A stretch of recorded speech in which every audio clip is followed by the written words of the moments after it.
Hi అండి, మా పిల్లల స్కూల్లో ఈరోజు సంక్రాంతి సెలబ్రేషన్ చేస్తున్నారు.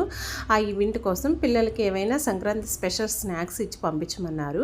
ఇంకా నేనైతే సింపుల్గా ఇలా బెల్లపు గవ్వలు లేదా కొమ్ములు రెండూ చేశానండి. సింపుల్గా హెల్తీగా బెల్లంతోనే చేశాను. ఇక్కడైతే ఒకే పిండితో ఇలా గవ్వలు చేసుకోవచ్చు, కొమ్ముల్లా చేసుకోవచ్చు. ఇలా నేను కట్ చేస్తున్నా కదా, అదే మళ్ళీ గోర్మిటీలు కూడా చేసుకోవచ్చండి. సేమ్ ఇదే పిండితో చేసుకోవచ్చు అనమాట. నేనైతే 2 రకాలు చేశాను.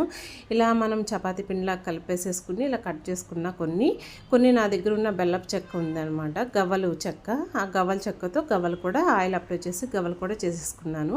ఇలా నూనెలో వేసి గోల్డెన్ కలర్ వచ్చే వరకు ఫ్రై చేసుకున్న తర్వాత చక్కగా పాకం పట్టేసుకున్నానండి. బెల్లం పాకమే పెట్టా, పిల్లలు కదా. మా పిల్లలకైతే ఇదే ఫస్ట్ టైం అనమాట ఇవి అలవాటు చేయడం.